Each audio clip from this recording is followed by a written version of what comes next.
선교지 파송과 관리 단계 케어에 대해서, 그죠? 거기에서부터 시작하면 되죠? 그 7장? 자녀 관리? 아, 맞아요. 그러면은 지난 시간에 그래서 나도 했는데 선교사 관련 그 저기 선교지와 그거에 대한 것은 했죠. 그죠? 그러면은 7장은 이제 넘어가고 7장은 제가 넘어간다 했어요. 왜냐면 MK 그 미션키 선교사 관리 자녀들이 때문에 이건 다른 과목 속에 넘어가고 9장으로 가세요. 9장 가서 오늘 13주차 내에서 영적 관리 위기와 건강 관리. 그래서 위기 관리를 하면서 한번 이제 마칠 거예요. 자녀와 안식년에 대한 두 번째 7장 8장 이런 부분에 대해서는 그냥 참고로만 여러분들이 이건 나중에 선교사 훈련을 할 때 제가 이제 사용되는 거니까 그렇게 하시기 바랍니다. 자, 그러면은 선교사의 그 영적 관리의 위기인데, 자, 영적 관리라고 하면은 사실은 선교사의 내면의 적이 있다는 얘기입니다. 내면의 적. 그러니까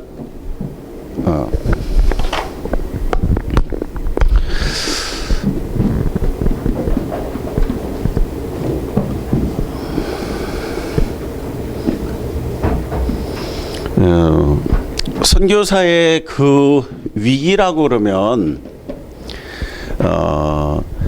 여러 가지를 들 수 있을 거잖아요. 선교사 위기, 그죠?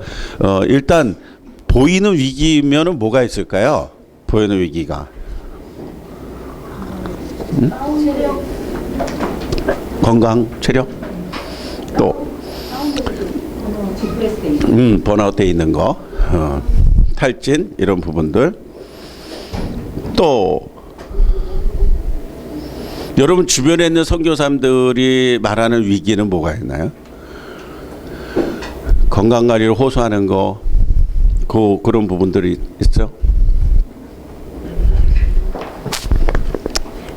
어저께도 우리 선교사님들이 들어오면 저한테 이제 연락들이 많이 오고, 자 이제 가급적 오면은 웬만하면 다 만나려고 그러고 이렇게 하는데.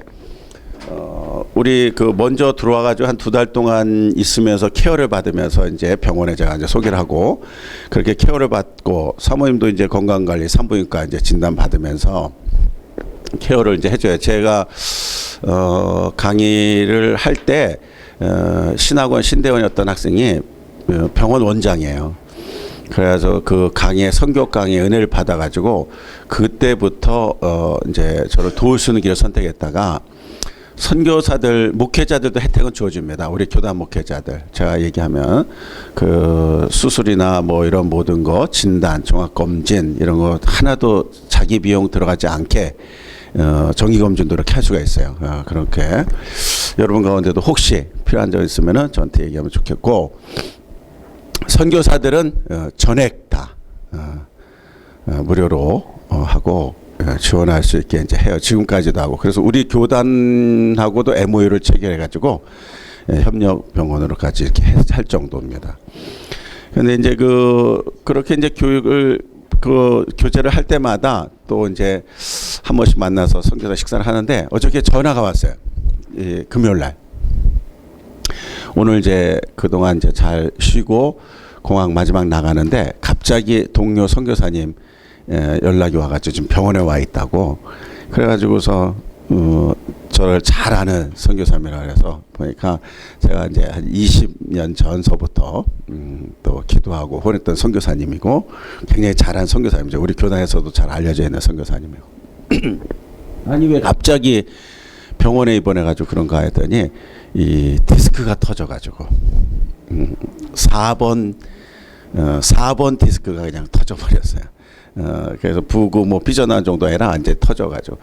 그래서 필리핀에서 일로에서 들어오는데 아무도 보호자도 없이 그냥 혼자 그냥 들어오게 되는데 허리를 필 수 없으니까 그냥 기도하는 자세로 기내에서 계속 그렇게 오고, 그 다음에 휠체어 요구해가지고 공항에서도 휠체어로 나가지고 깜짝 놀랐다는 거예요. 그래가지고 빨리 병원 가자 그래서 국제병원에 가서 이제 봤더니 4번 디스크가 터져버린 거예요. 그래가지고 그 고통이 막 얼마나 심한지 그 디스크 걸린 분들 알죠? 저도 이제 참고로 3번, 4번이 안 좋아요.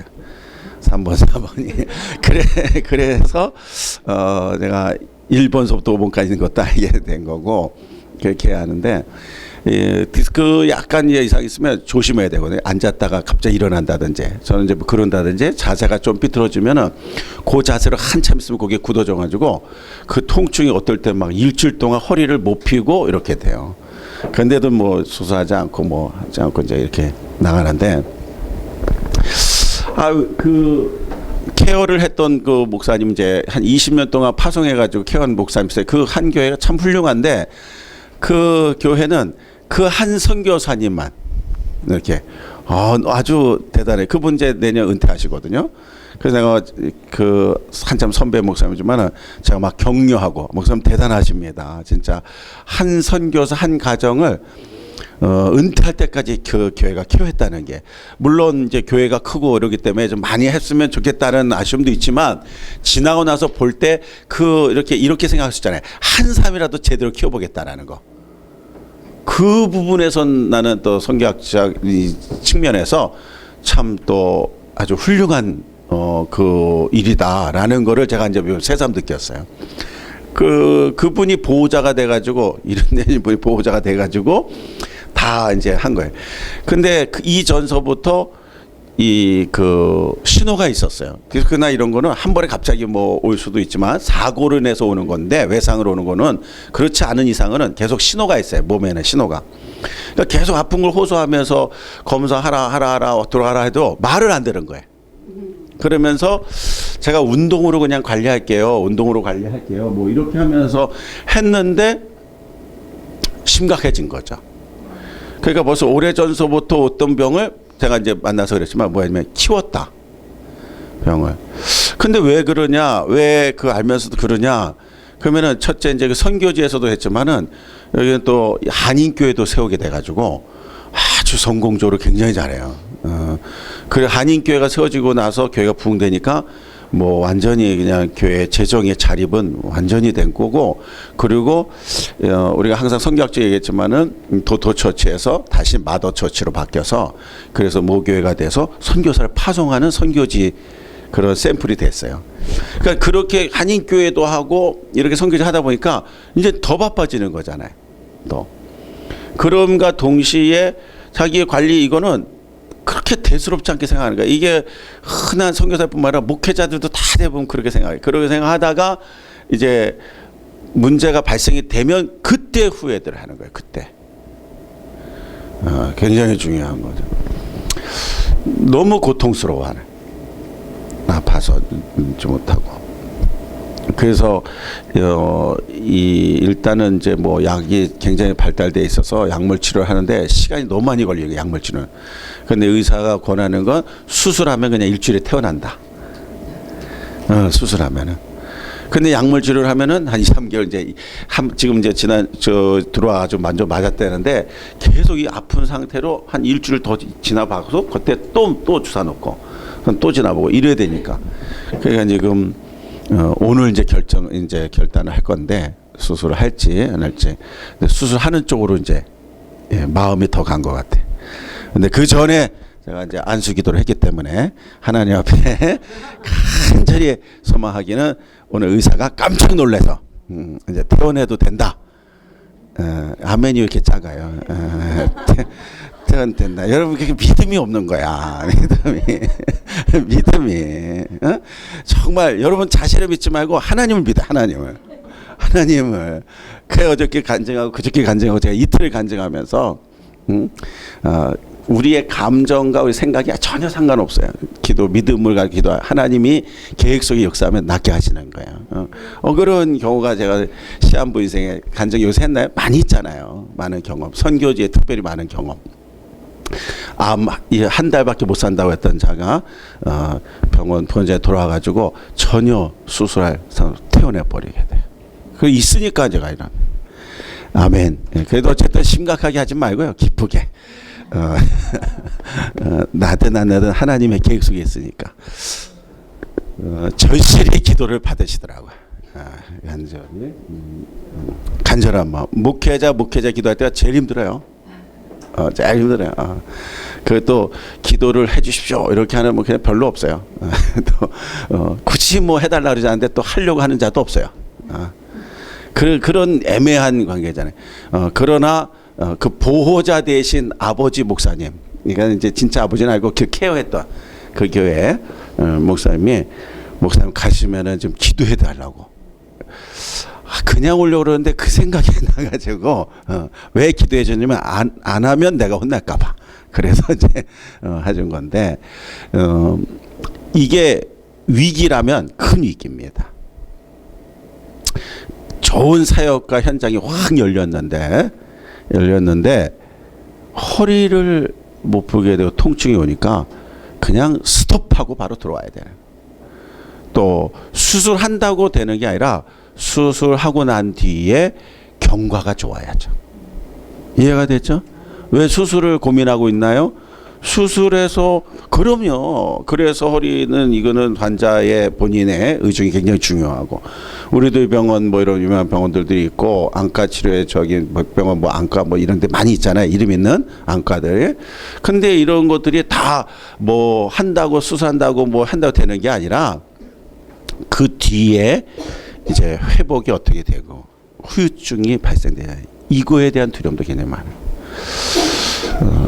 그러니까 생각을 안 한 건 아닌데 신호가 없었던 것도 아닌데 이게 믿음과 또 자기 자신의 그 건강에 대한 이 중요성, 그런 자기 인식 이런 부분에 대해서 어디까지 생각해야 되는가를 잘 분별을 못하는 거예요.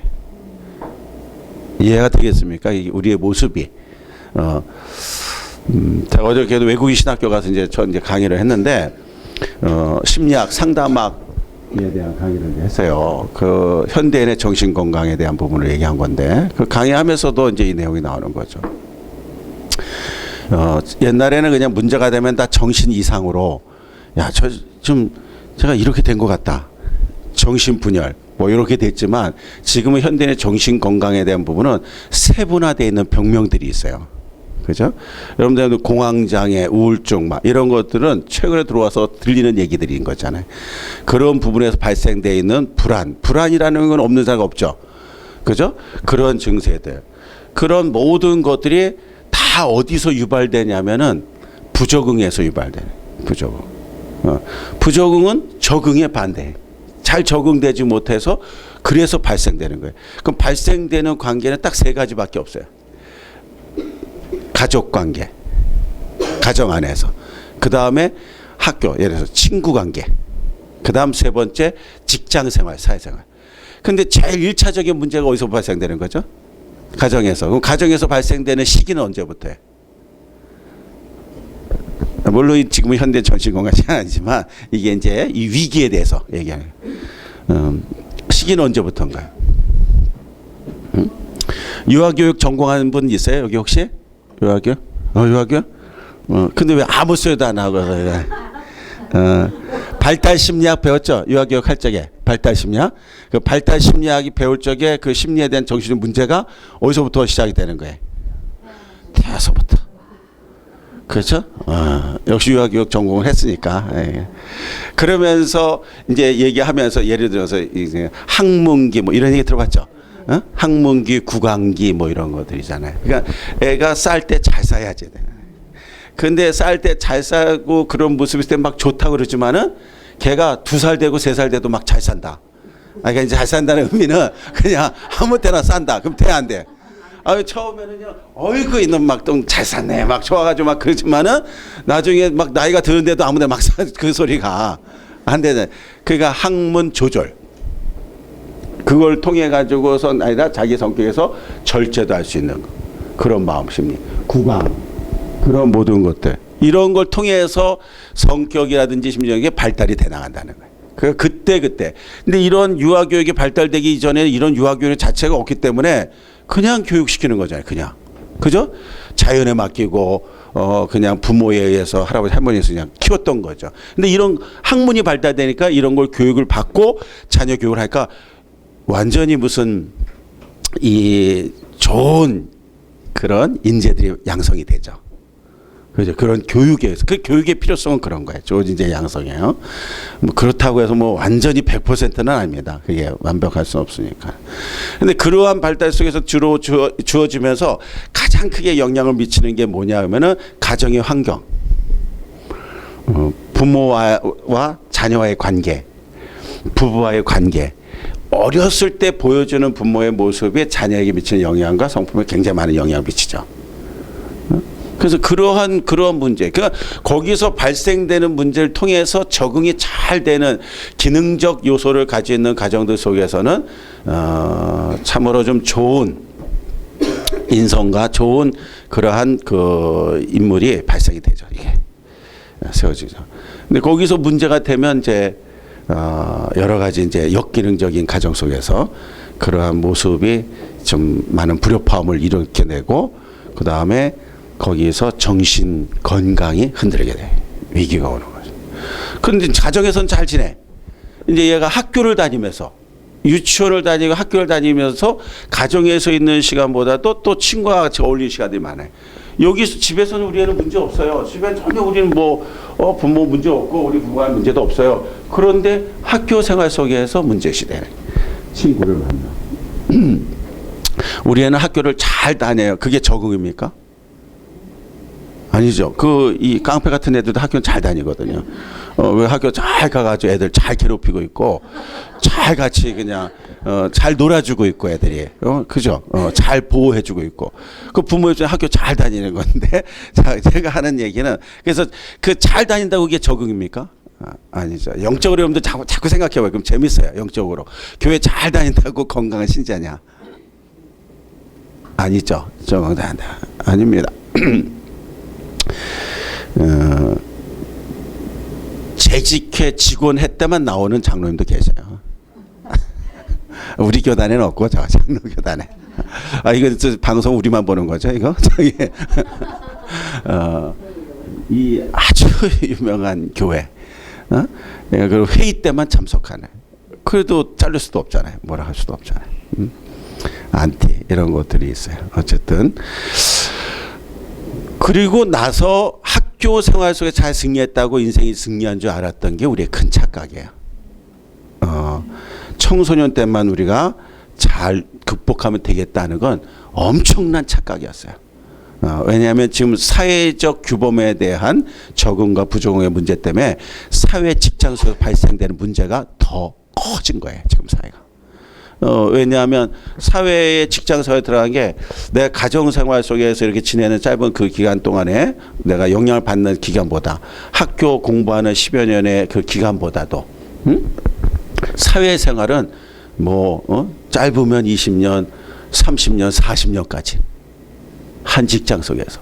그러니까 직장 속에서의 그러니까는 설문지 조사를 해보니까 일에 대한 업무에 대한 스트레스와 그런 거에 대한 힘든 것보다도 상사와의 관계, 동료와의 관계, 부하 직원과의 관계 이런 관계에 대한 스트레스가 69% 이상, 70%가 여기서 발생되는 인간관계 때문에 뭐가 생긴 거죠? 부정이 생긴 거고 당연히 부정이 생기면 기본적인 게 스트레스고 스트레스의 압력 속에서 우울증이 오게 되고 공황장애가 오게 되고 조울증도 생기게 되고 또 많은 마음에 이렇게 상처를 받게 되죠. 이런 것들이 위기입니다. 현대. 그럼 현대인의 위기는 바로 그게 위기예요. 자, 이런 위기가 세상 속에서만 있냐? 그게 아니라 지금 교회 안에 또 이제 특별히 목회자 또 안에 죄종들 선교사들 속에도 위기는 항상 있었던 겁니다. 그런 위기의 극복에 뭐랄까요? 답을 좀 찾지를 못했어요.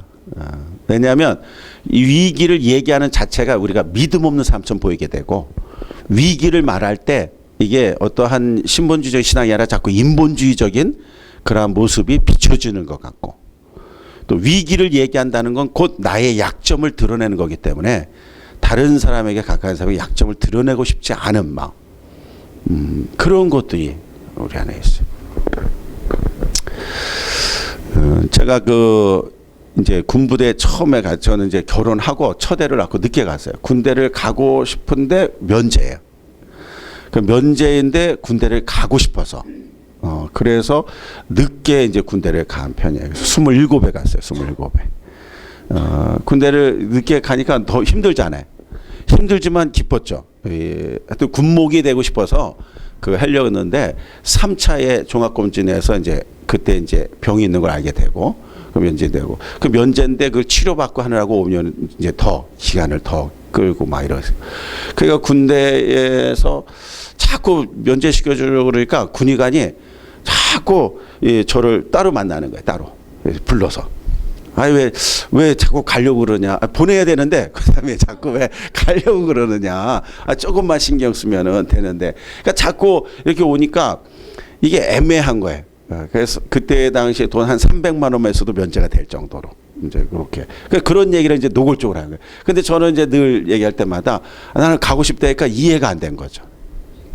그래가지고 자꾸 뭐냐면 영장 연기를 자꾸 찍어준 거예요. 그래서 저 더 화가 나가지고 그랬는데 마지막에 이제 찍어주면서 이제 뭐죠 4급인가 내가 지금 오래돼서 4급에서 방위병을 찍은 거예요. 그래서 기분이 되게 나빴어요.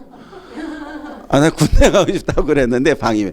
그러니까는 바깥에서 전도사를 이미 시추를 받았으니까 그래서 전도사였으니까 사례비 나오고 그러니까 이제 살림하고 이제 가정생활 하라고 그런가 보다 이렇게 생각을 했는데 제가 떨어진 부대가 동사무소 방위가 아니라 전투 방위 부대가 안에 떨어진 거예요. 73사단에. 그래가지고서 야 이거 참 하나님 기쁨도 이상하게 주신다 이제 막 생각을 이제 하면서 고민이 생긴 거예요. 고민이. 이거를 지금 내가 밖에서 전사 생활을 계속 하면서 그래서 교회 사임을 안 한 거거든. 하면서 이거는 해야 되는데 훈련 나가면 현역과 전투방위가 뭐냐면 출퇴근만 하는 거지 현역 생활하고 똑같이 하는 거예요. 그러니까는 사격이 있고 그다음에 행군이 있고 유격이 있고 똑같은 훈련을 받는 거야. 다만 출퇴근. 근데 그 출퇴근도 계속 출퇴근이 아니라 이렇게 만약에 15일 7일 훈련을 나가면 그러면 천막생활 텐트 생활하니까 출퇴근이 안 되잖아요. 안 돼. 갔다 오면 출퇴근했던 쌓여가지고 2박 3일 휴가를 주는지 이렇게 주는 거예요. 처음 듣는 거잖아요. 처음. 근데 어쨌든 뭐 시간상 내가 길게 또 얘기할 수는 없으니까 그렇게 했는데 이제 제가 군종병으로 발탁이 됐어요. 방위는 군종병이 안 돼요. 안 돼요. 안 되는데 제가 이 총을 잘 쏴요. 총을. 그래서 총을 잘 쏴서 특등사수가 되고 뭐 막 이렇게 되는데 우리 집안이 다 사격 집안이라 가지고 그래가지고 그런데 어쨌든 전체 대표 항도가 된 거야. 맨 앞에 훈련병 때. 그래서 제가 이제 구령을 맞춰서 이제 인사시켜 전체 대표항 돼서 그래가지고 이렇게 딱 쓰고 있는데. 이 사단장하고 이제 연대장하고서 교육대 되니까 연대장 이제 대대장이 아니라 연대의 최고 높은 연대장이 이제 나오셔 하는데 그런데 장교대 안 나오고 갑자기 십자가 앞에 쫙 서는 거예요. 그래서 이렇게 있다가 깜짝 놀랐어요. 그리고 봤더니 군목 목사님이 가운을 입고 빨간 후드 있잖아요. 이걸 딱 입고 단상에 먼저 오신 거야. 그러니까 내 앞에 딱 이렇게 있는데 갑자기 십자가 보니까 우리는 금방 알아채잖아요. 딱 근데 야, 이 사단이 하나님이 함께 하는구나. 대대장 연대장보다도 이제 군목목사님 먼저 다 오셔서. 그런데 이 사단장이 기도하면서 군목목사님이 기도하시면서 내가 이 많은 사람 가운데 너를 지명하여 불렀나니 너는 내 것이다. 제가 이게 오살 기도내에서 주님한테 올 때 소명받은 말씀이거든요. 그러니까 지금 이 병사들 많은데 나를 지명해서 부른대요. 믿거나 말거나 이제 이건 내가 받는 거야. 그거는 자기 신앙이야. 여기 병사가 많은데 나를 지명해 부른대. 그때 수많은 대한민국의 병사 사람들이 많은데 나를 지명해 불러서 신학을 가게 했는데, 근데 그 하나님이 또 여기서도 나를 지명해 부른대. 다 끝나고 정신 법무 교육 받으려고 교육관에 딱 갔는데 앉자마자 내 이름이 불렸어요. 앉자마자. 또 다른 사람도 불렸어. 걔도 믿음이 좋은가 봐. 불렸어. 그런데 걔는 없어. 왜냐면 의무실로 가가지고 또 아픈 거 얘기해가지고 이제 빨리 제대하려고 신검을 또 받거든. 그 제가 딱 나갔더니 아까 봤던 그 군목 목사님이 내려오신 거예요. 그래가지고 이게 이력서를 보니까 신상부에서 보니까 신학교 졸업하고 대학원 다니다가 이렇게 왔으니까 군종병 하겠냐? 그걸 물어봐야 당연한 거를. 근데 왜 그걸 물어보면 제 집이 인천이고 제 부대는 미금시야. 그러니까 아침에 그 부대까지 오려면은 2시간 반 걸려. 퇴근하고 2시간 반. 그래서 물어본 거예요. 그러면 왜 인천에 있는 사람이 인천 그까지 안 되고 거기 됐냐? 제가 전도사 했던 게 천호동에 있었어요. 강동은. 그래서 교회에다가 주소를 해놔가지고 글로 발령 나온 거야. 그래서 나는 시간이 문제가 아니야. 시간이. 이걸 하겠다. 근데 이제 이때 시나리오가 하나가 있었어요. 은혜로운 시나리오가. 은혜로운 시나리오가 뭐냐면 저는 아까 뭐라 했죠? 면제라 그랬죠. 면제. 이제 건강 기록 관리 이게 다 있어가지고 면제인데 저를 이제 5급 방위병으로 하는 거란 말이에요. 그걸 준 거예요. 그러니까 이제 우리 교회 이제 집사님이 전도사님의 이 믿음은 나라의 충성입니다. 그리고 당연히 면제입니다. 돈을 안 줘도 됩니다. 그래서 저는 이제 몰랐지만 우리 섬기던 사모님 동생이 기무사에 있었던 거야. 안기부. 옛날에는 안기부 파워가 엄청났어요. 사복 입고. 지금 이제 이 정부가 자꾸 그걸 없애려 하는 게 문제인데 지금 이제 간첩 잡는 그런 거. 그러니까 파워가 엄청 셌어요. 군복을 안 입고 사복 입고 다니시면서. 그다음에 각 부대 사단마다 안기부가 있어요. 기무사 파송돼 있는. 그래서 그 사모님 때 그 동생한테 얘기했더니 그 사모님 보고 누님 걱정하지 마세요. 전도사님 제가 가서 빼올게요. 이해가 됐죠? 그래가지고 기무대에서 나를 빼려고 사단에 나와 있었어요. 그러니까 내가 어디 가야 되면 내가 양호실 가야지 돼. 아까 고명할 때 그 친구가 거기에 양호실 그게 뭐냐면 처음 딱 부대 되면 어디 이상 있는 사람 온 사람 이거 얘기한다고요. 그러면 그때 손을 두면 그때 다시 신검을 받게 해주는 거야. 정확성을 해서. 그러니까 그때 나보고 손을 들라 그랬던 거예요. 근데 나는 안 들고 그 놈이 들었어요. 근데 걔도 역시 걔는 안 됐어요. 어쨌든 안 됐고. 그리고 나는 안 들었어. 안 들어서 전도사가 됐어요. 그러니까 내가 거기서 막 얘기했고. 그래서 전사님 기다리다가 나중에 했지만은 1시간 정도 더 기다리다 안 돼가지고 철수했고. 저는 이제 훈련을 받기 시작하면서 그 부대의 전도사가 됐죠. 그게 계기로 군성계를 지금까지 하는 겁니다. 그때 만났던 그 대위가 지금 투스타가 돼 있고 그때 연대장들 대대장들은 이미 3스타가 돼가지고 다 보직이 훈련. 제가 그 군성교에 대한 집회 나가면 이 간증만 하더라도요. 엄청나네. 그 가운데 목회자가 된 분이 있고 선교사가 되신 분이 있고 그다음에 지금 현역으로 어쨌든 육사추지 그분은 투스타로 지금 육군 훈련소 그 소장님이 되셨어요. 그리고 이번에 우리 교단이 12월 달에 또 세례식 진주세례식 가는데 한 3,000명에서 4,000명 주거든요. 진주세례식 저는 계속 몇 번 갔는데 너무 비용이 많이 들어가요. 그래서 군소교단 못해요. 이게 한국을 대표하는 16개 교단 중에서도 10개 교단만이 진중세례식에 참여해요. 근데 한 번 할 때마다 3천만 4천만 들어가. 그러니까 이걸 할 만한 군소교단도 없어요. 그리고 목회자들이 한 번 40-50명 정도가 필요해요. 3천 세례를 주는데. 근데 거기에 우리 지금 그 구지사님이 소장으로 있어요. 그래서 좀 마음속에는 좀 고민 중에 있는데 어쨌든 군선교를 그것 때문에 하게 되고 그러다 보니까 하나님의 은혜로 제가 군종병이 아니라 이제 부대교회에서 전도사로 임명을 한 거예요. 그래서 전 육군 가운데 국방대학원 교회 1명, 그 다음에 우리 사단교회는 저 1명이 유일한 군대 안에 전도사예요. 군인으로서의 신분을 하지만 연대장 이분들이 은혜를 받으셔 집사님이라 가지고 은혜를 받으셔가지고 대대장 연대 은혜 받아도 그냥 군종묘죠 뭐. 근데 은혜를 받으셔가지고 보직을 다 빼주고 그냥 양복 입고 그냥 사복 입고 교회만 봉사 전도사. 그럼 전도사는 또 뭐가 있어야 되냐? 사례비를 받아야 전도사야. 그래서 나라에서 저는 사례비 2만 얼마가 아니라 부대 교회에서 사례비 20만 원, 30만 원을 줬어요. 할렐루야. 그죠? 예. 내가 왜 여기까지 얘기하는지 모르겠는데 어쨌든 위기 얘기다. 그런 무슨 건강이든지 뭐든지 위기가 되면은 끝이다 생각하는 게 아니라 그거를 믿음의 사람은 역으로 끝이 아니라 그걸 피해가지 말고 그걸 때문에 하나님이 더 쓰신다는 제 믿음이에요. 알겠습니까? 교수님 믿습니까? 제자들은 따라갈지어다. 그렇게 섬겨나가고 그렇게 해야지 되지 자꾸 약해지지 말아요. 그래서 건강에 대한 부분은 자기 관리도 중요하고 그 다음에 우리는 그리스도 이름이 있다면 다 신유의 은사가 있다고 믿어요. 그 이름에 모든 질병이 다 낫다는 거. 그래서 그런 믿음을 가지면서 위기를 극복해 가야 돼.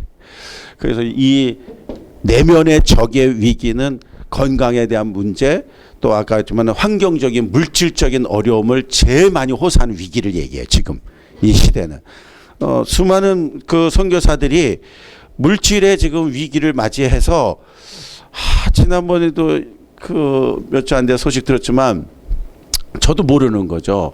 늘 필리핀 가서 만났었고 했기 때문에. 근데 보니까 3년 전서부터 사모님이 들어와서 한국에서 일을 하고 계신 거야. 도저히 이제 지원받는 것 가지고 생활까지 안 되니까. 선교 현장도 모자른 판인데. 그래서 저도 몰랐었어요. 갈 때마다 같이 있었고 만났으니까 왔다 갔다 이제 하신 건지. 어쨌든 그런. 지금 상당수가 영적인 위기 흔들리는 게 경제적인 위기 때문에 흔들리는 경우가 되게 많아요. 그 어려움 때문에 그 문제를 해결하기 위해서 사역을 잠시 내려놓고 잡을 갖는 다른 근데 이게 선교사들만의 위기가 아니라 지금 한국교회 우리 목회자들의 그죠? 위기죠. 그 위기 가운데 경제적 위기도 무시 못하는 위기입니다. 많은 어려움을 당하고 있어서 투잡하는 분들이 굉장히 많죠. 투잡. 그래서 그러한 부분들이 헌장이라든지 이러한 부분에서는 사실은 우리 교단은 아직 투잡을 허용은 안 하는 교단이에요. 그러나 현실은 그렇지 못하기 때문에 책임을 다 못 해주는데 의무만을 강조할 수는 없잖아요. 그래서 이거는 이게 어떻게 할 수 없는 노후 대책 이게 갑자기 막 심각해지는 그죠? 그 상황이 돼가지고 지금 이 부분 너무 심각해요. 심각해. 지난주에도 장로교 어떤 목사님이 오래간만에 막 전화 가지고 이게 기분이 이렇게 업이 돼가지고 와 온 거예요. 그래서 제가 우리 교회에서 이제 기도회를 했기 때문에 그 끝에 불러가지고 같이 밥 먹는 자리에 이제 해서 같이 식사했는데 끝나고 했더니 막 기분이 업돼가지고 그래서 왜 이렇게 업되나 했더니 노후 대책이 끝났대. 그래서 왜 노후 대책이 어떻게 끝났냐 했더니 부동산 중개 시험에 합격했대요. 그래가지고 이거 자랑하러 오는 거야. 내가 그거 알거든. 굉장히 어려워. 그게 막 엄청 어려워요. 우리 청년도 그 시험 보는데 걔는 똑똑하니까 한 번에 붙었지만 공부하는데 기간은 2년이 걸렸고. 그분 얘기예요. 나도 몰랐는데 20몇만 명이 본대. 23만 명인가. 그 중에 15%만 붙는데 부동산 중개. 그건 거의 실력으로 본다고 보지 못한데 저기 뭐라 하더라 공법, 사회법, 헌법, 이거 헌법, 헌장도 되게 많이 나오고 건축법 이게 너무 어려워 다 앉아. 그러니까 그거 완전히 찍다시피. 그래서 어떻게 붙었냐 했더니 찍은 게 다 맞았대. 그래가지고 이분이 굉장히 똑똑해. 성균관대학교 경영학과 출신이야. 그래서 똑똑하고 나이는 이제 63. 이러겠는데 저 장로교 이제 목사로서 태교단 목사를 이제 만나가지고 한 20몇 년 알았던 이제. 근데 항상 이제 우리 교단에 제가 기도 주신 말씀 복음 중심의 은혜를 받아서 꼭 그럴 때마다 이렇게 오셔요. 경영을 잘하니까 이런 부분에 교회를 사고팔고 해가지고 몇 번 굴려가지고 12억을 벌게 돼서. 근데 이 12억 버는 게 문제가 아니야. 늘 목회에 대한 갈망. 근데 그런 문제 속에다가 또 피자집도 해보고 또 뭐 하고 그러면서 생각을 하다가 이제 교단을 의지할 것도 없고 뭐 할 것도 없으니까 노후 대책이 심각한 거예요. 그래가지고 더 늦기 전에 큰 맘 먹고 부동산을 한 거예요. 근데 왜 찾아왔냐면 그보다 더 좋은 노후 대책이 있대. 그래서 그게 뭐냐 했더니 저기 충청도 홍성, 이거 얘기했지 모르겠는데 그 홍성에 가면 포크레인 기사가 없대요. 그래서 아는 동창 여자친구가 거기에 아주 그냥 저긴데 오기만 하면은 완전히 시작한 지 얼마 안 되는데 몇 년 안 됐는데 1년에 1억이 넘게 번대. 그래서 포크레인이 아주 좋은데 혼자 내려가서 이거 하기 힘들어가지고 3명 목사님 같이 가자고 이거 그래서 포크레인 자격증 따자고 다 넘어갈 뻔했었어요 저도.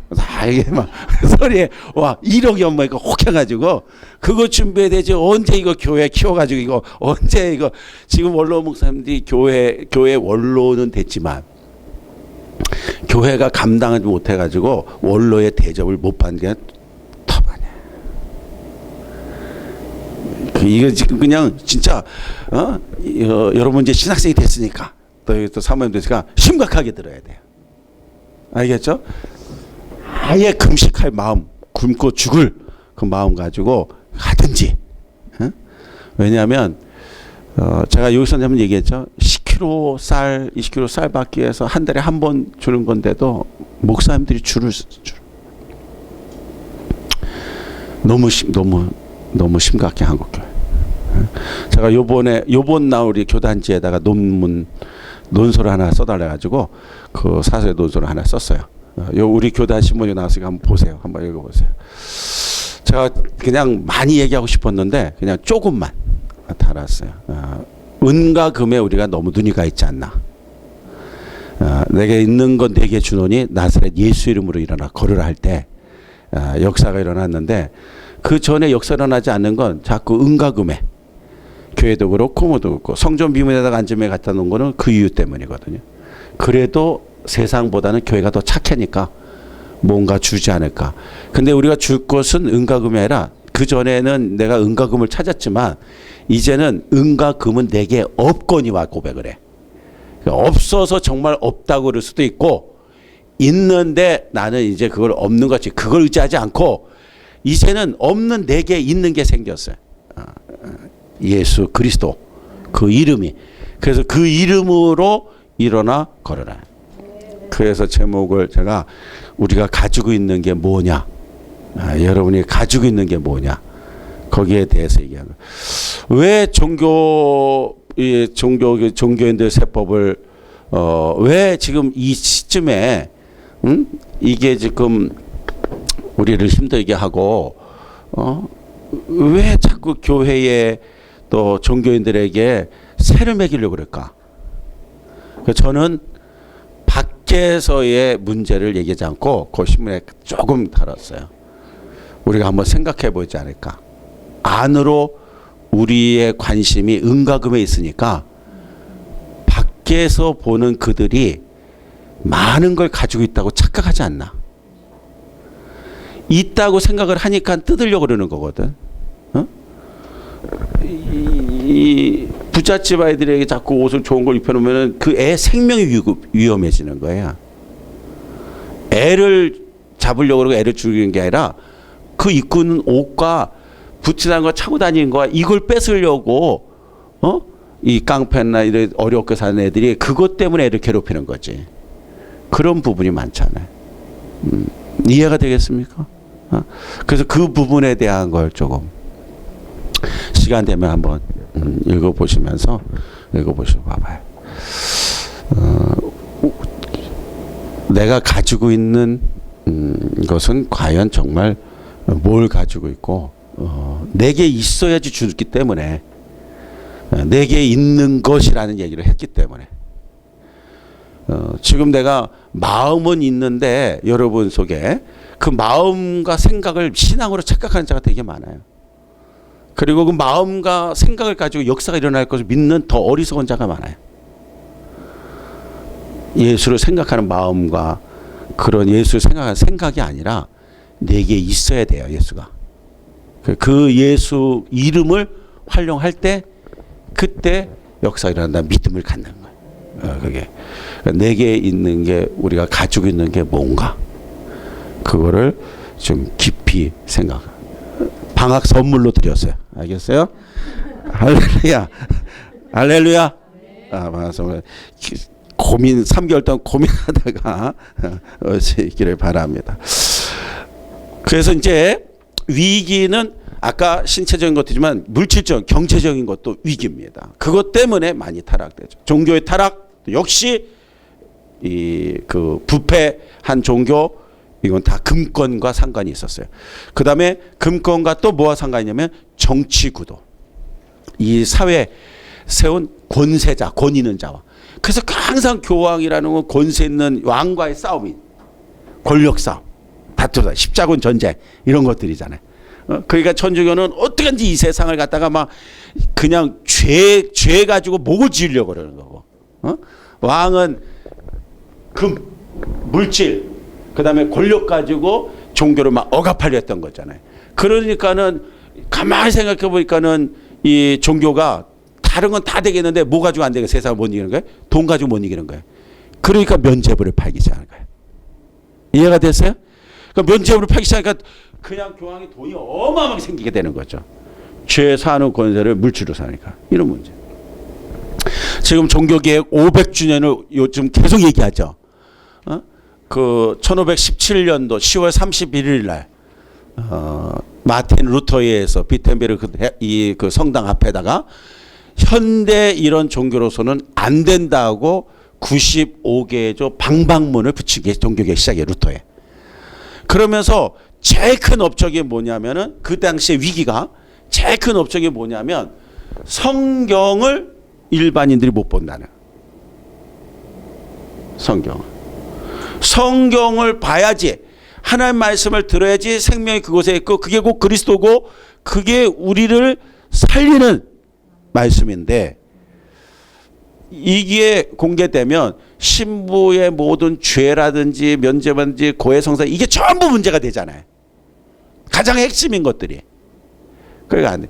그러면서 종교개혁의 가장 큰 업적은 바로 뭐냐면 성경을 하나님의 자녀에게 돌려준 거. 그러면서 강조했던 게 뭐냐면 오직 믿음, 오직 은혜, 그다음에 오직 말씀. 그러니까 그 전적인 구원은 하나님의 은혜로 된다는 거예요. 행위의 결과가 아니다. 노력의 결과가 아니다. 그걸 이뤘어요. 근데 이제 문제가 하나 있어요. 종교개혁을 이뤘는데 구원은 받았는데 확신은 생겼는데 문제는 뭐냐면 변화가 안 된다는. 구원받아요. 오늘 우리들의 고민 똑같지 않아요? 교회들의 고민. 교회 나와 예수 믿고 구원받고 하나님 자녀가 되고 성도가 된데 10년 돼 20년 돼 권사가 됐는데 어쩐데도 안 바뀌어. 뭐라고 할 수도 없어요. 목사도 안 바뀌어. 안 바뀌어. 옛날에 더 뜨거웠던 것 같아. 갈수록 신학생들은 1학년 때 막 목사의 신앙으로 사명을 들어오는데 2학년 때 장로의 믿음을 떨어졌다가 3학년 때 집사의 믿음을 떨어지고 4학년 때 평신도 돼가지고 그냥 나가. 목사님들이 목회자들이 교인들을 신학교를 보낼 마음조차가 막 안 들어. 가서 이 막 뜨거워져 와야 되는데 신학교만 갔다 오면 식어져서 오게 되니까 이게 문제. 우리 신학교 여러분만은 그렇지 않기를. 제가 막 새벽 기도도 강조하자 여러분들에게. 할렐루야. 그죠? 그러니까 그런 자가 좀 되세요. 어쨌든. 그런데 그러한 모습의 큰 위기는 구원받은 자가 변화되지 않는 이게 큰 숙제. 16세기, 17세기 이어서 종교개혁 이루어지면서 종교의 대변화가 일어나는데 어쨌든 이제 그럴 때 존 칼빈에 의해 가지고 새로운 대안이 나옵니다. 그게 바로 뭐냐면 성화예요. 성화. 그리스도를 본받아. 그리스도의 성품을 그리스도를 날마다 본받아 가는 거예요. 그 길만이 변화의 길이다. 답을. 그래서 종교계의 완성이 이제 칼빈의 그러한 성화를 얘기하면서 완성이 이루어지게 되고 우리는 뭐 한참 뒤에 웨슬레이에 있어서 모라비안 계통의 그 영국의 올더스케이트라는 거리에서 모라비안 계통 사람들이 모여서 기도운동, 말씀운동한 것에 참여하다가 로마서의 말씀을 듣다가 존 웨슬레가 머리로 믿는 신앙, 옥스퍼드에 다녔던 똑똑도 머리 믿는 신앙이 가슴으로 성령부로 체험을 하죠. 그러면서 성령의 능력을 받으면서 복음 전도에 그리스도 이름을 증거하는데 전도인으로 쓰임받게 되는 거죠. 이게 이제 감리교, 성교계, 오순절 계통의 창시들이에요. 이게 전부 다. 근데 어쨌든 이 역사를 이루면서 똑같아요. 성화라는 성교라는 것은 그리스도를 본받아가는 거고 성령 충만은 곧 예수 충만이고 말씀 충만들이에요. 그러니까 그러한 모든 것들은 다 각자 개별화되어 있는 교리가 아니라 저는 항상 얘기하지만 함께 되어 있는 거예요. 함께. 같은 역사예요. 그래서 어쨌든 그러한 모습 속에서 우리는 주님 나라 갈 때까지 성화 계속 예수를 닮아가도록 노력해야 된다. 행위와 행함의 구원은 아니에요. 그하고 착각하면 안 돼요. 지금 알겠죠? 행위 행함 구원이 아니야. 그리스도를 믿음으로 십자가의 사건이 내 마음 믿어지고 성령의 체험과 구원은 이루어지는 거예요. 근데 이 구원을 받았다고 해서 변화가 되는 건 아니라는 거예요. 끊임없는 말씀과 기도로 거룩해지고 경건 훈련을 통해서 믿음이 자라게 되고 역시 믿음과 성령의 충만도 이거는 충만이라고 하는 거는 소멸이 된다는 의미잖아요. 사용되어지니까 채워야 되는 거예요. 계속. 안 채우면 별 수가 없는 거잖아요. 아무리 좋은 차라도 기름이 없으면 안 되잖아요. 기름 달린다면 기름은 닳고 있는 거고 언젠가는 쓴다는 얘기예요. 그러니까 때 맞춰 이 그 스테이션 가가지고 채워야 되죠. 우리가 하나님의 교회, 하나님 앞에 은혜 받는 장소가 바로 그런 장소들이잖아요. 그래서 주님 나라 갈 때까지. 그래서 여러분이 언제가 가장 큰 은혜냐, 언제가 가장 많은 깨달음이 있을 때냐, 그럼 나이가 들어서야. 좀 더 얘기하면 주님 나라 갈 때가 가까울 때. 그때 이제 세상 말로 하면은 철이 드는 거예요. 철이. 그래서 그러잖아요. 철들면 죽는데. 그래서 철을 끝까지 안 들려고 계속 그런데. 왜? 철들면 죽기 때문에. 그래서 우리 남편도 그냥 이 모습이 좋아요. 그냥 철들지 말고 계속 그냥 저렇게 살게 오랫동안. 어느 날 남편이 갑자기 여보 사랑해. 철들었네. 이제 죽을 때가 다가온 거야. 그러니까 그런 것 속에서 이게 이상하다 느낀 거예요. 근데 여러분 보세요. 그게 이런 얘기예요. 철들면 죽는다는 얘기가 죽을 때가 되면 모든 것을 다 알게 된다. 더 깊이. 제가 이제 기도회 하며 성결인 기도회를 지금 이제 그 2009년도부터 하는데 주로 함께하는 분들이 원로 목사님들이고 또 우리 교단에 이제 한 시대 이제 크게 이뤘던 분들이에요. 그다음에 큰 교회 목사님들도 많이 계시고 그다음 성결 포럼도 역시 또 그분들 위주로. 그래서 많이 만나요. 그럼 많이 만나면 그분들이 설교하는 걸 제가 많이 듣죠. 근데 요즘에 지난번에도 최근에 큰 은혜를 받은 말씀들도 있고 저는 보면 은혜가 돼요. 왜 귀를 기울이고 왜 은혜가 되냐면 이분들이 이제 가실 날이 얼마 남지 않아. 그래서 저는 그냥 대놓고 얘기해요. 그냥 그래서 이 뭘 한마디가 귀해. 내가 이분 또 언제 볼까? 저는 그런 마음으로 한 거예요. 근데 어느 날 이분들은 그런 생각을 갖지만 이런 고백을 하면서 얘기하는 거예요. 지금 어떤 한 분이 평생을 그 큐티 사역을 해오신 거예요. 우리 교단에 이제 그 말씀도 주고 이렇게 하셨는데 요즘도 밤 새벽 1시, 2시까지 요즘엔 성경을 읽고 그 말씀을 깨닫는 게 막 너무 은혜가 된다는 거예요. 그래가지고 그걸 막 내가 속으로 그랬어요.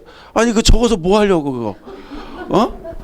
막 깊이 깨닫는 데서 그 깊이 깨달아가지고 뭐 하려고? 지금 막 깨달아서 그런데 좋고 깨달아도 어디 가서 할 데가 없어. 본교회도 안 돼.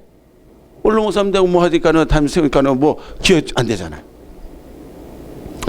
더 심각한 거는 젊은이들이 본인 말을 들으려고 하지 않는다는 거죠.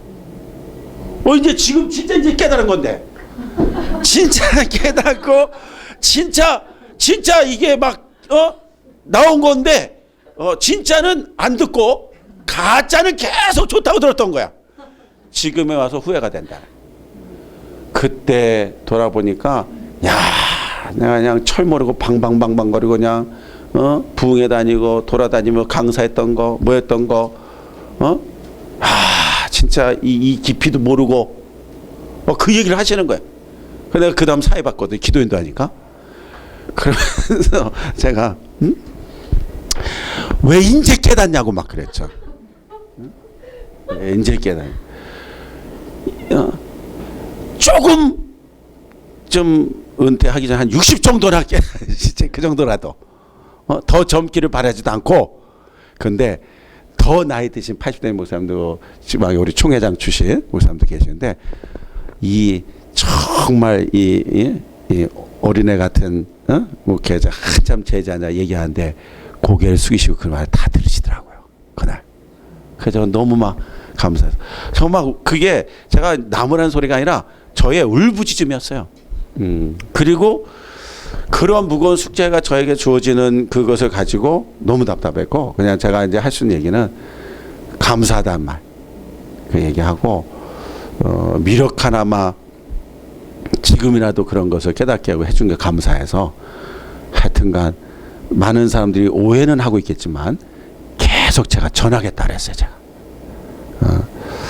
전해도 사람들이 관심을 안 갖는 이유는 전에 행한 일을 보니까 이게 안 믿어지는 거니까. 근데 이제는 달라진 게 사실이에요. 그러니까 우리는 다 그런 거예요. 그래서 그런 모습 속에서 자꾸 깨달아야지 지금 뭔가 현재에도 답을 찾을 수 있단 말이에요. 우리 여러분들도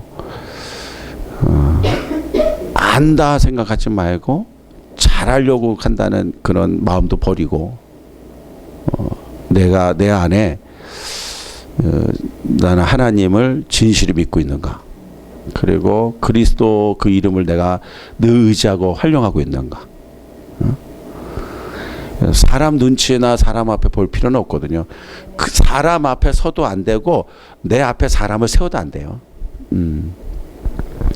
우리는 그냥 하나님 앞인 거지. 그러니까 잘하고 못하고를 의식하지 말아요. 저는 항상 그런 얘기예요. 아무리 잘하고 아무리 뭐 해도 우리는 의로울 수가 없는 존재다. 그죠? 그 여러분 욥기서를 보면 욥기가 성경책에서 제일 이해하기 어려운 책인데, 힘든 책인데 욥기서가 굉장히 깊어요. 욥기 제가 공부할 때도, 미국에서 공부할 때도 미국 그 구약학 그 김신환 박사도 그렇고 거기서 할 때 욥기 연구를 했었는데 굉장히 너무 어렵다, 난해하고. 그래서 저도 그런 마음 속에서 계속 하는데, 지금 그 굉장히 어려운 부분이 뭐냐면 욥의 신앙, 하나님 바라보는 욥과 그 다음에 세 친구들이 바라보는 욥, 그 다음에 엘리후가 바라보는 욥. 그 세 친구들은 무조건 그냥 정죄를 했고 보이는 것 속에, 엘리후는 지혜로운 말을 했는데, 엘리후도 지혜로운 말을 하다가 엘리후의 설교와 엘리후의 그 욥에 대한 얘기를 하다가 너는 심각한 병에 빠졌다는 얘기를 해요. 하나님 앞에 네가 의롭지도 않은데 의롭다고 얘기하는 부분들. 그러면서 사실은 세 친구보다 엘리후가 더 욥을 욕하는 거예요. 더 심각하게. 근데 저는 그 부분에 아주 굉장히 막 어려웠어요. 그냥 이 말씀으로 뭐 해서 준비해서 전하려고 할 때는 어려운데, 강단에 서서 말씀을 증거하면서 살 때 보니까 하나님의 은혜를 주시더라고요. 근데 이게 맞는 얘기예요. 근데 보세요. 그 자체는 맞는데, 자, 욥을 보면 하나님이 의롭다고 인정한 사람이에요. 그죠? 욥이 죄가 있어요, 없어요?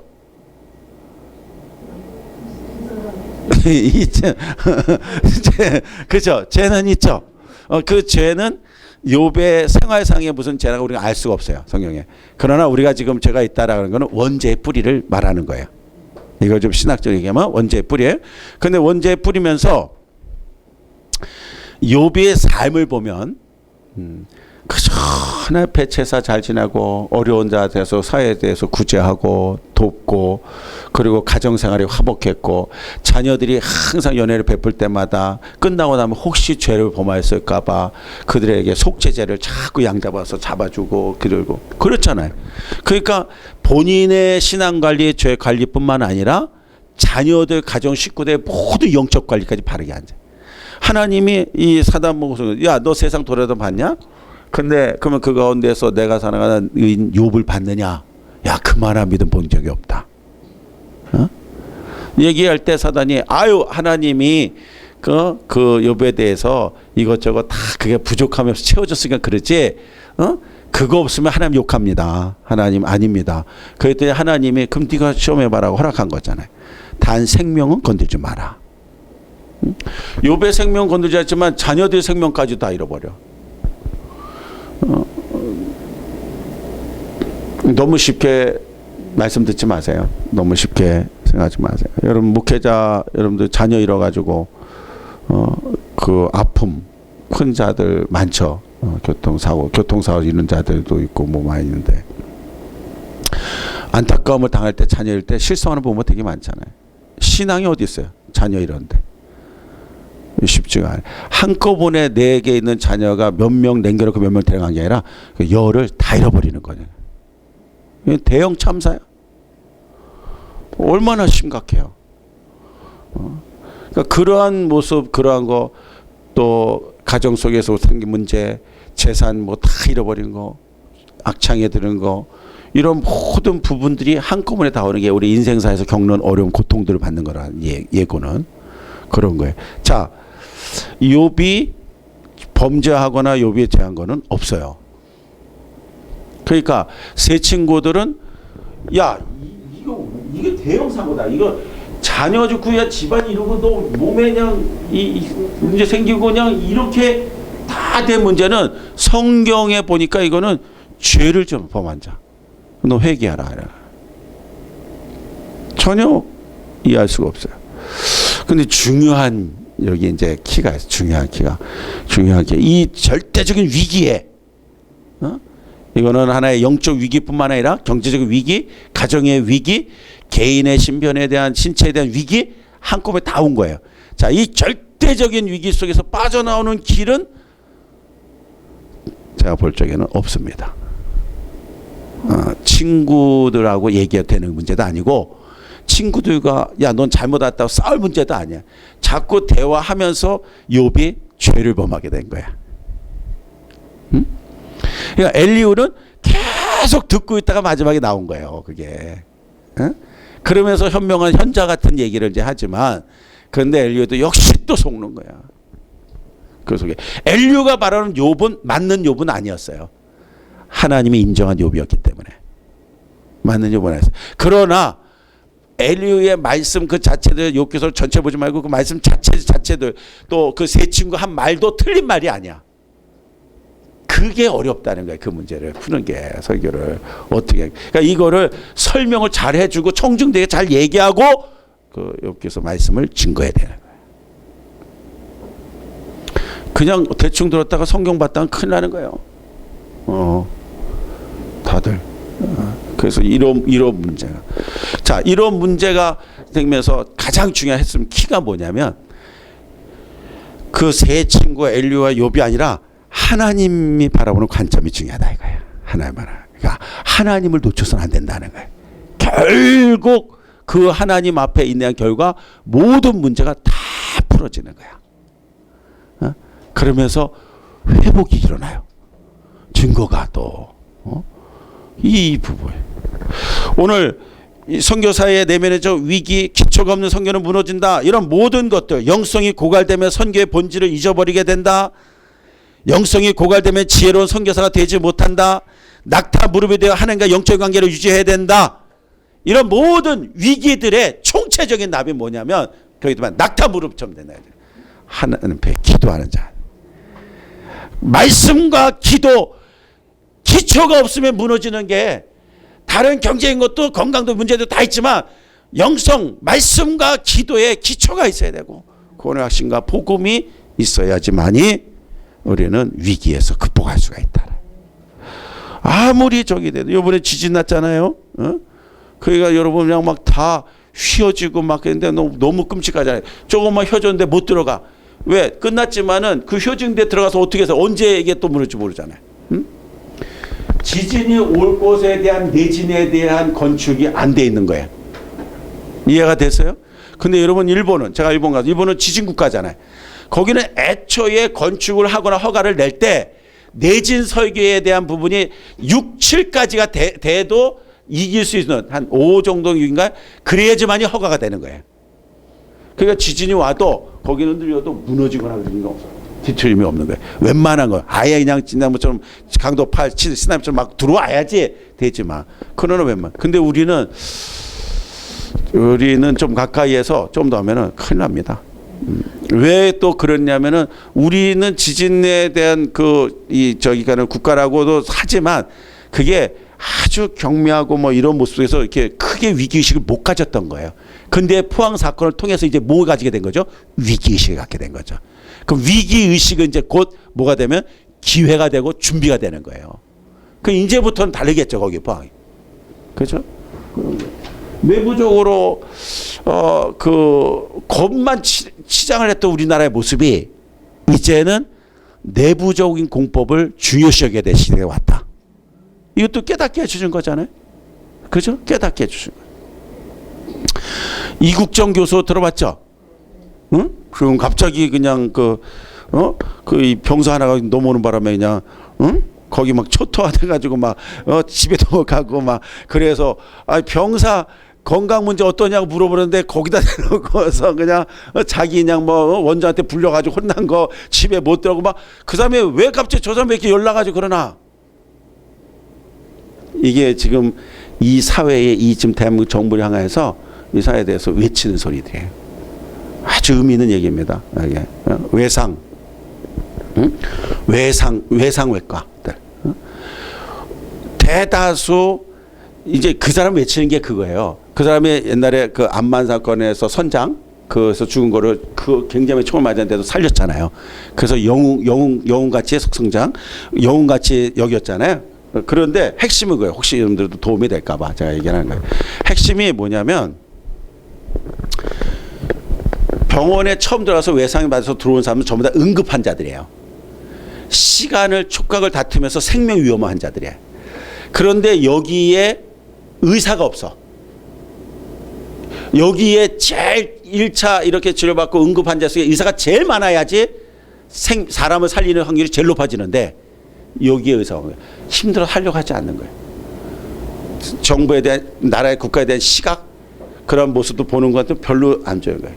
왜? 맨 깨지고 부서지고 터지고 거반 이런 자만 들어오는데 보상도 못 받고 제대로 뭐 뽐나는 의사도 못 되고 그냥 맨날 그냥 피투성이에 그냥 하고 그냥 뭐 들어오고 그냥 그 순간에 해야 되고 그래서 잠도 제대로 못 자는 거야. 집에도 못 가는 거야. 응급 환자 되면 이 사람은 한 생명을 환자로 보지 않고 거기는 그 이국정생 얘기잖아. 나는 환자로 보지 않는다.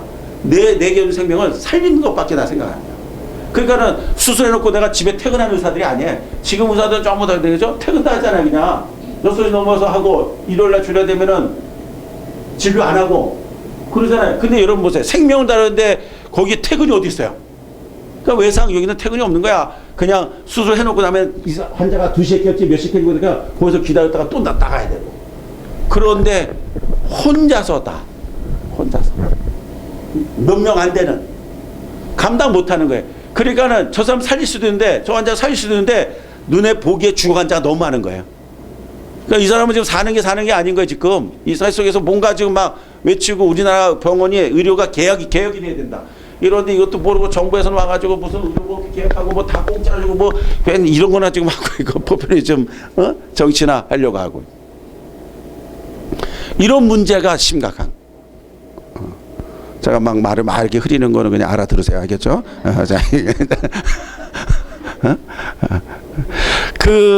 그러한 상황 속에서 이 사람이 이게 지금 기회가 온 거야. 이것도 중요한.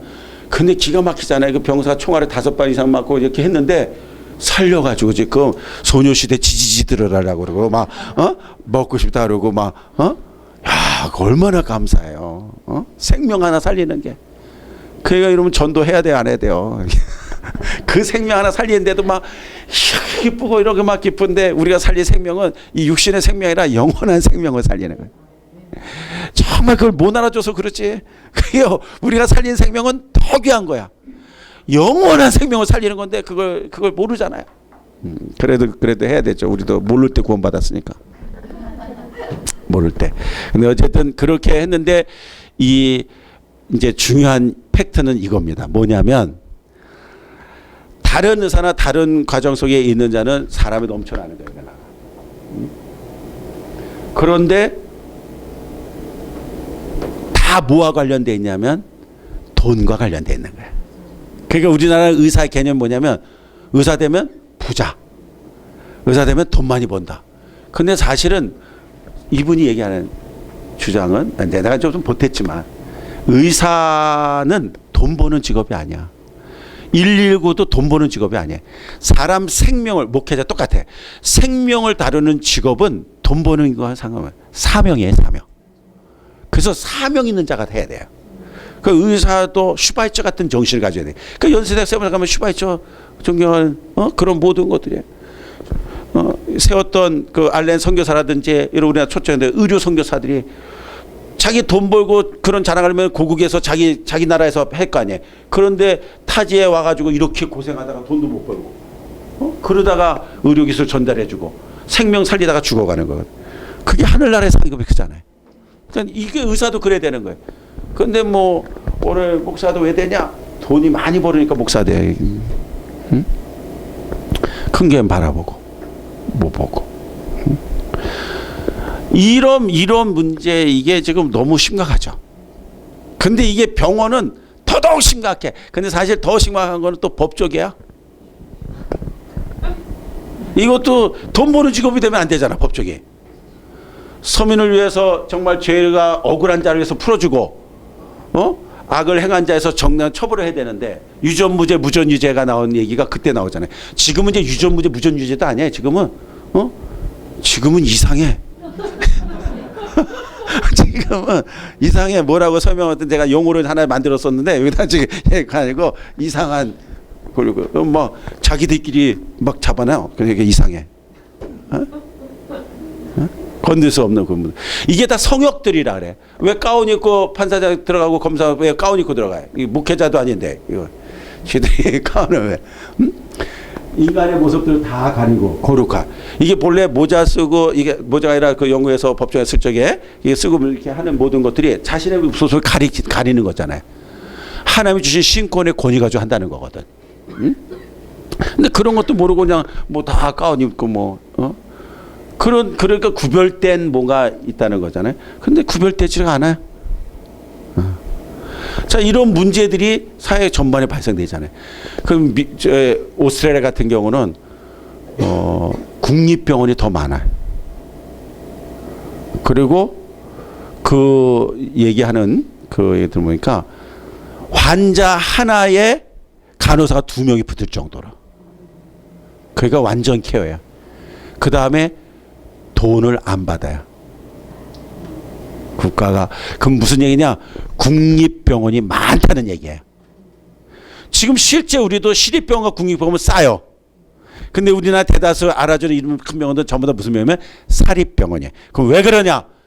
국가가 병원에 지원을 안 해주는 거예요. 탕감돼. 그러니까 무슨 병원이 국가 도립병원은 유지가 돼? 안 돼? 안 되죠. 그러니까 다 어디로 가게 됐죠? 사립병원 가게 되죠. 사립병원 가서 하다 보니까 병원 건물이 화려한 나라는 우리나라밖에 없는 거예요. 병원 건물이 이렇게 화려할 필요가 전혀 없는 거예요. 병원은 건물이 밖이 화려하게 인테리어 꾸미고 그냥 무슨 막 궁전 꾸는 그런 병원이 필요한 게 아니라 내부 시설이 잘 된 병원들이 필요해요.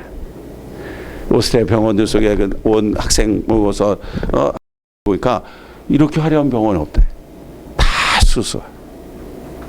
그런 모든 분들을 환자에게 돌아가야 되고, 환자에게 돌아가는 데보다는 좋은 의료 시설, 의료 혜택을 받을 수 있도록 의사를 많이 양성시켜야 되고, 그리고 간호사를 많이 양성돼야 되는데 그게 못한 거예요. 그 미국 정부가 화나고 외치고자 하는 얘기는 이 얘기예요. 알겠습니까? 그러면 이제 결론적으로 중요한 핵심은 이겁니다. 더 중요한 게 뭐냐면, 나이가 들어서 찾아서 죽을 병들은 전부 다 지병이고 암이고 관련된 병들이에요. 그죠? 나이가 들어가지고서 외상을 해가지고 들어온 사람은 별이 없어.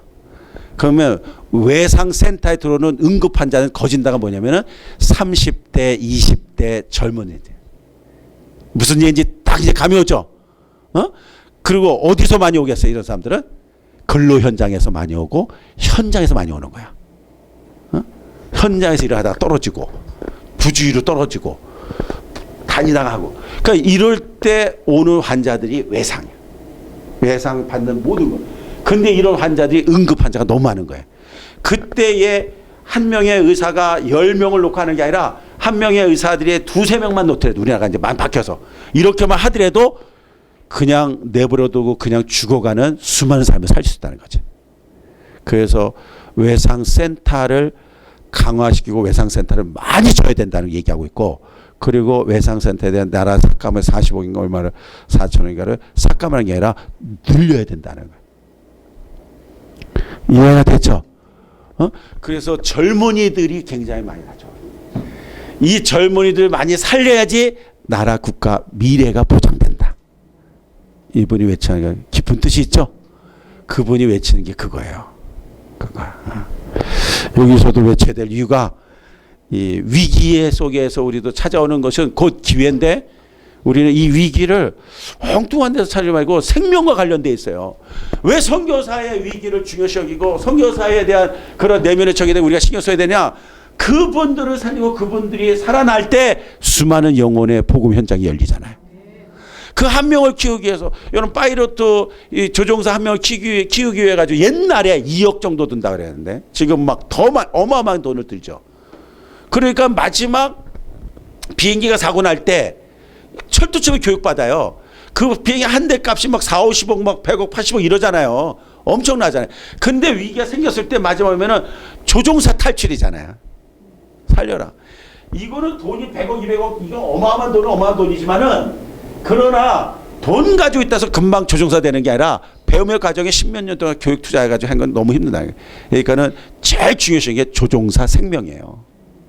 그래도 그 몇 초에 이거를 못 누르고 이거 안 돼서 함께 전사한 자가 많잖아요. 그러니까 여러분, 선교사들 내면의 저기 위기 속에서, 아까 건강이며 모든 다 문제시되는 이런 부분 속에서 방관하거나 아니면 본인 스스로 너무 이렇게 무관심하거나 이런 모습 속에서 나를 생각하는 게 아니라 수많은 사람을 생각해요. 나 하나가 아무것도 아니에요.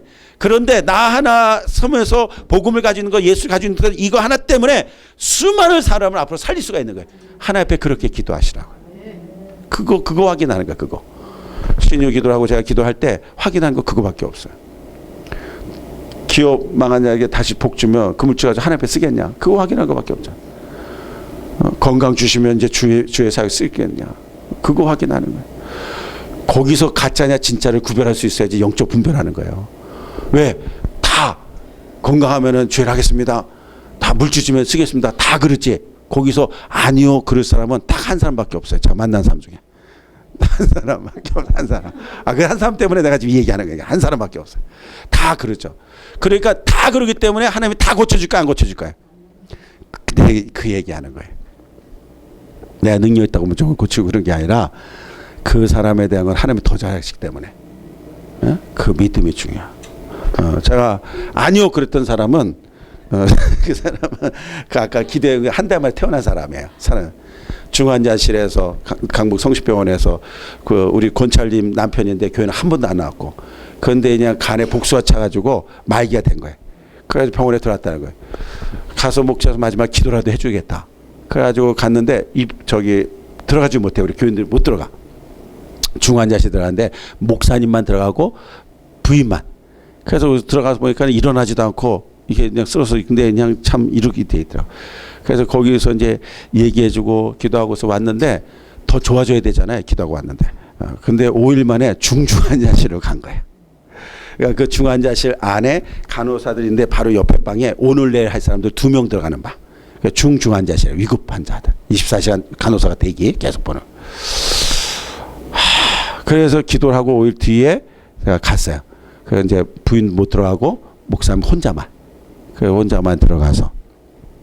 그 갔더니 오늘 보니까 눈을 뜨더라고. 그래가지고 너무 감사하잖아요. 그래서 내가 이제 교회 이제 소개하고 목사님 이제 이렇게 하고 당신 이렇게 아파 있을 때 지난번에 한번 왔다 갔다 기도했는데 근데 지금 여기 너무 위급하고 옆에서 이제 오늘 내일 하신 분들 같이 있으니까 제게 시간을 좀 주면은 제가 복음을 전할 테니까 들어보고 그 마음속에 우리 형제님이 생각 속에 있으면은 예수님을 영접하면 좋겠다. 그래가지고 이제 대답도 안 하니까 이제 얘기를 했어요. 복음을 쭉 얘기를 해서 잘 듣더라고요. 그래서 증거하고 난 다음에 이런 예수님인데 이 예수님을 당신이 오늘 지금 믿기로 작정만 하면 영접하면 하나님의 구원의 축복을 주겠다. 그래서 내가 이제 이 얘기를 이제 설명을 얼마나 잘했겠어요? 사전에 쫙 하고 그리고 이제 영접 기도를 하겠냐? 믿겠냐? 그랬더니 안 한대. 여기서 처음이야. 막 당황스러웠어요. 아무도 없어.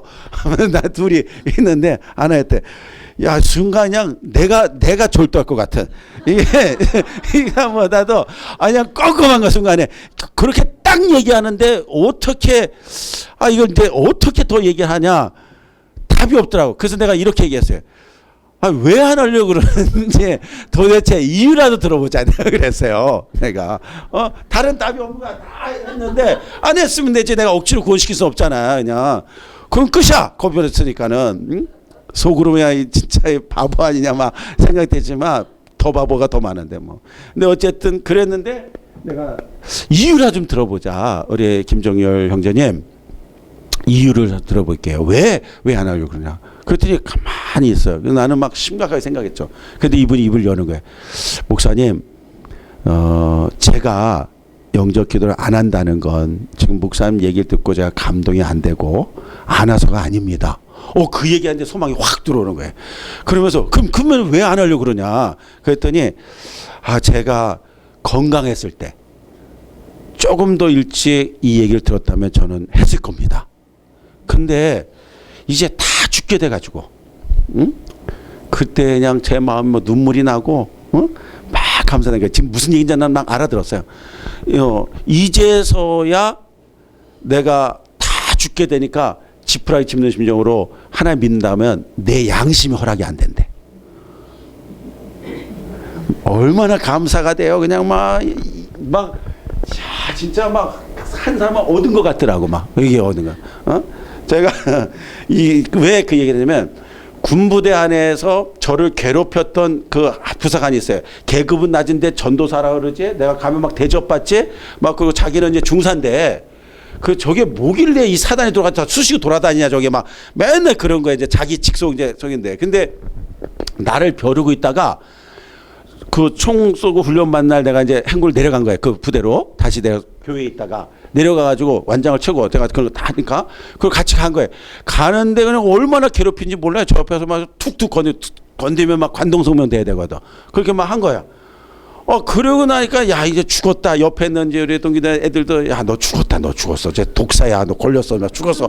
막 공포 분위기 조성하는데 야 이거 내가 전도서 가만히 있지 내가 괜히 또 의롭다고 그냥 또 와가지고 총서 훈련 받아 힘드니까 내가 같이 가주려고 왔다가 이거 괜히 이게 큰일 났다 생각을 하는데 내가 이제 총으로 뽐내려고 이게 총을 잘 쏘면은 이제 그러겠지.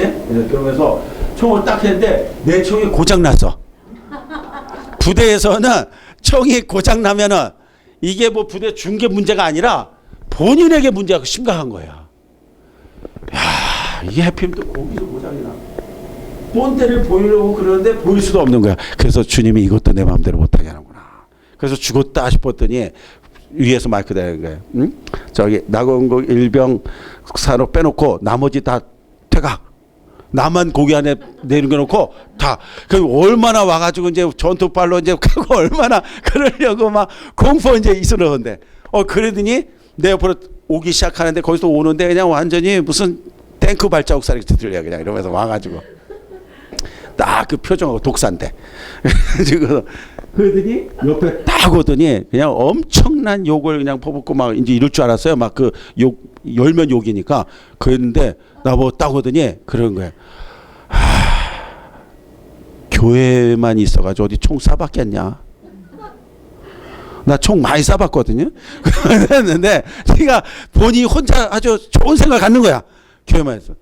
그 무슨 생각? 그러더니 총을 달라는 거예요. 그래서 총을 줬어요. 그랬더니 총을 이렇게 딱딱 만지더니 그때 다시 딱 해도 주는 거야. 그러더니 교회에서 기도만 하고 신앙생활하는데 총을 어디 쏴봤겠냐고 실컷 쏴봐. 그러는 거야.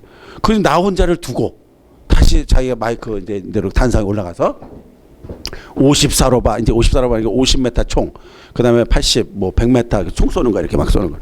54로바 100m 나 혼자를 위해서 마이크 멘트를 치면서 나를 총을 계속 쏘게 해주는 거야. 막 그래서 이때부터 뭔가 느낌이 있잖아. 믿음에 신나가지고 총을 계속 쏜 거야. 막 이제 쏘고서 이게 무슨 일이야 도대체. 올 때 막 얼마나 갈궜는데 이 무슨 일. 끝나고 나가지고 돌아와가지고 환복을 하는데 내 옆에 딱 오는 거예요. 그러더니 뭐라는 줄 알아요? 나 같은 사람도 교회 나가도 되냐고. 그 독사가 믿었어요. 다 부대 바뀌었어요. 확. 그래서 내가 부소장님 그 무슨 소리입니까? 내가 그랬더니 나 같은 죄인이 교회 나가도 되겠냐고.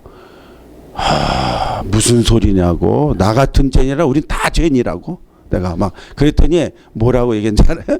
네가 나를 몰라서 그래. 당연히 모르잖아. 근데 네가 나를 몰라서 그래. 내가 얼마나 나쁜 짓을 많이 했는지. 이걸 얘기하는 거야. 그러면서 지난주 토요일 날 어디 가가지고 죄진 얘기를 막 하는 거야. 지난주에도 술 먹고 어디 가고 막 얘기 내가 입을 막았어요. 계속 또 자기 죄진 얘기를 계속 얘기하는 거야. 입을 막았어요. 내가 무슨 얘기인지 알겠는데 부소장님 제가 이제 이게 군인이 아니라 목회자로서 얘기를 합니다.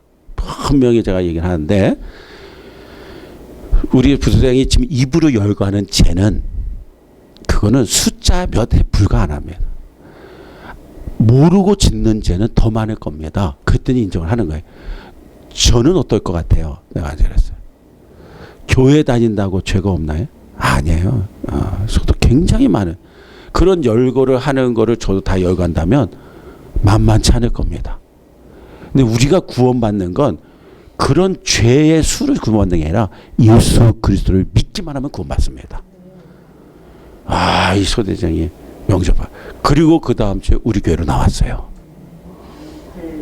그렇죠. 할렐루야. 할렐루야. 그러니까 양심의 법이 있는 자는 은혜가 빨리 임해요. 이해가 됐죠? 그래서 좋은 마음 교회 좋은 마음 가진 자 많이 오기 기도하세요. 양심이 있어서 못하겠다는 거야. 그럼 그거는 절대 문제가 아니다. 나도 그랬다. 그러니까는 너무 기쁜 거야. 그랬더니 정말 그러면 구원받았냐고 해서 내가 이제 당신 그 마음이기 때문에 하나님 앞에 그 다음 신유 기도 병 낫는 기도 그 다음 하겠다. 지금 당신 병 낫는 거 지금 오늘 내 죽을지 모르는데 내가 거기다 놓고 살린다 했다가 죽으면 어떡해?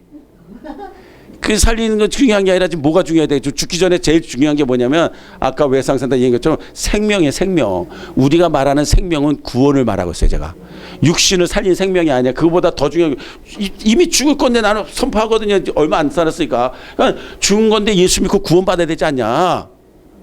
죽은 다음에 부끄러운 구원에 강도 만난 이 강도도 오른편 강도도 구원받아 부끄러운 구원을 받고 천국 갔다.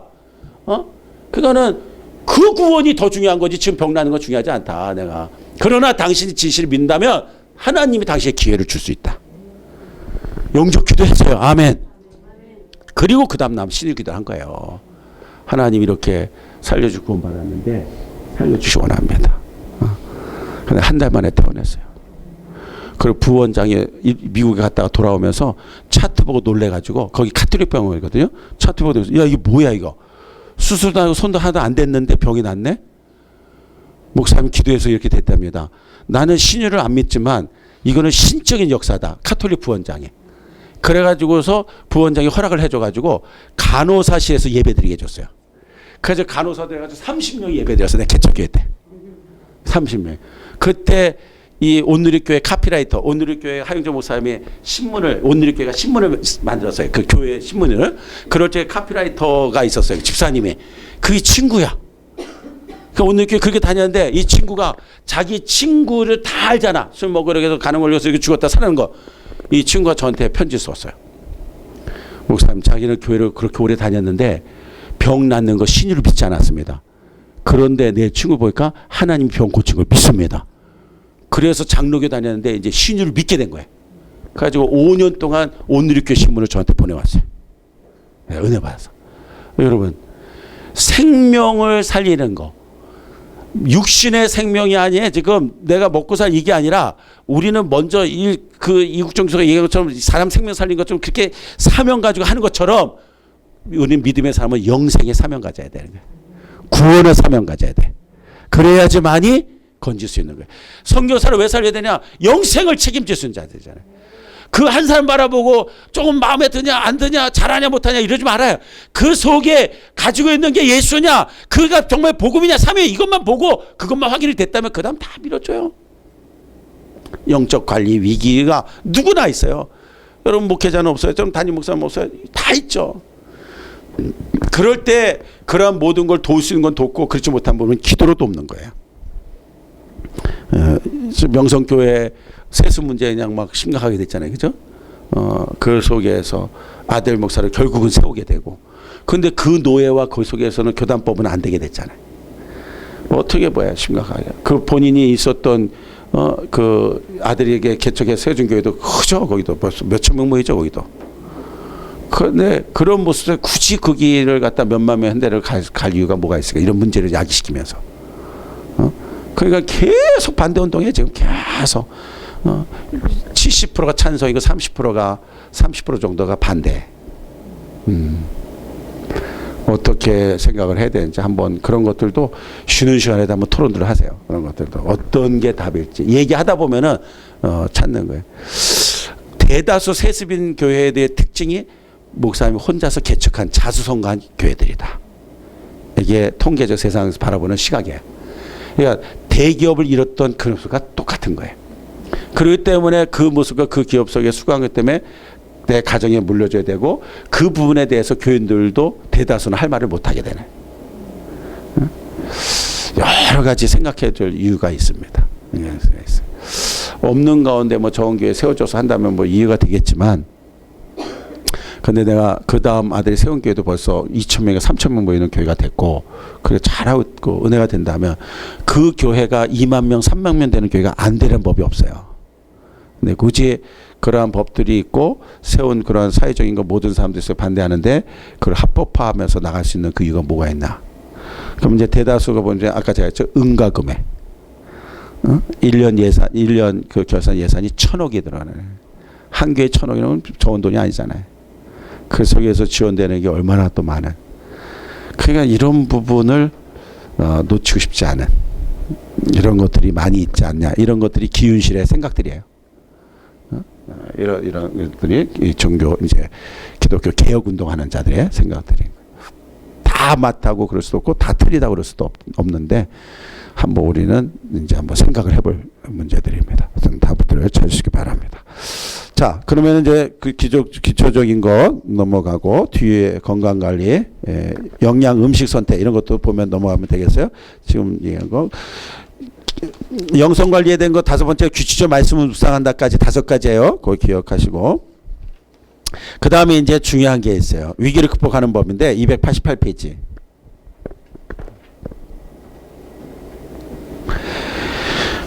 여기에 3사람이 나와요. 피터 와그너가 있고 폴 히버트가 있고 그 다음에 허버트 케인이 있는데, 허버트 케인에 대한 것만 좀 중점적으로 관심을 가지세요.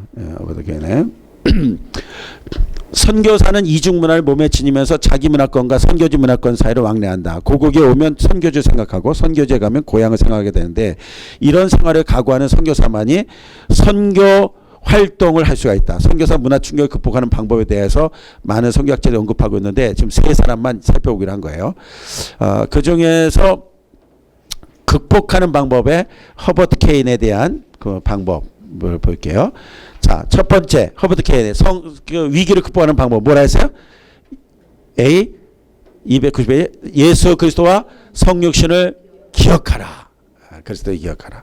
만약 선교사 문화 충격 받는다면 예수와 그의 경험을 기억한다. 상하공을 떠나서 이 슬픈 세상에 왔을 때 예수의 문화 충격은 우리가 결코 이해할 수 없는 그 어떤 것이다. 예수 그리스도를 생각하는. 두 번째 문화 충격이란 정상적인 반응임을 인식하라. 문화 충격 정상적이다. 나만이 겪는 게 아니라 모두가 그리고 누구에게나 겪는 것이다. 다른 사람들이 극복해내었다는 기억하라. 먼저 사기 사역자 선교사들 다 극복했죠. 좌절의 시면에서 선교주는 다른 사람들도 같은 경우를 통과했으며 그들은 살아남았음을 기억하도록 해야 된다.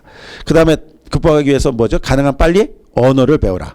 선교는 언어에 대한 얘기 굉장히 많이 하죠. 그 다음에 다섯 번째 사람들의 사회적 생활에 참여해라.